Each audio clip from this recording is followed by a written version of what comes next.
কেটে নিন না।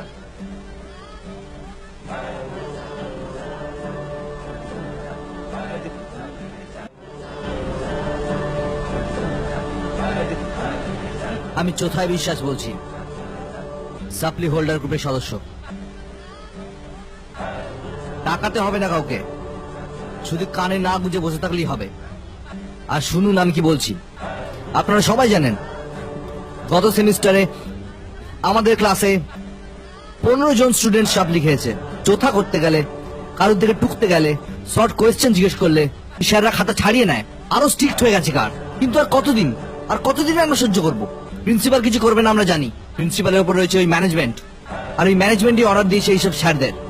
কিন্তু এই স্যাররা যদি চোথা করতে না দেয়, তাদের খাতা ছাড়িয়ে নেয়, তখন ম্যানেজমেন্টকে জবাব দিতে হবে আর স্যারদের শাস্তি পেতে হবে। তা সে স্যার, প্রিন্সিপাল বা ম্যানেজমেন্ট যাই হোক না কেন।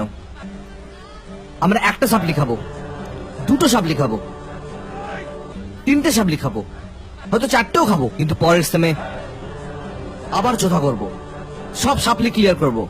আমি চোথা বিশ্বাস আজ প্রমিস করছি, first same, second same, third same সব সেমে চোথা করব। তার সাথে আমাদের বন্ধুদেরকেও চোথা করতে উদ্বুদ্ধ করব। এই বেশি মাঠ বকিস না, তারা তো সাপ নিয়ে জন্মে ক্লিয়ার করতে পারবি না।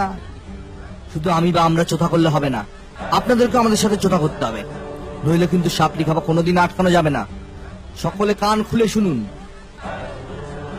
আজ হয়তো আপনারা কলেজে এসে আমার এই ভাটের ভাষণ শুনে আমাকে খিস্তাবেন আর সেমিস্টারের আগে চোথা ভর্তি করে আনবেন, কিন্তু সেমিস্টারের হলে যখন ঢুকবেন তখন দেখবেন সারা ওই মালগুলো সব চোথা কেড়ে নিয়েছে, খাতা ছাড়িয়ে নিয়েছে। আপনাদের কথা আমি জানি না, আমি চোথা বিশ্বাস আরো একবার প্রতিবাদ জানাচ্ছি, যেসব মালরা চোথা করতে দেয় না ওই মালগুলোকে কলেজ থেকে, WBUT থেকে বহিষ্কার করা হোক।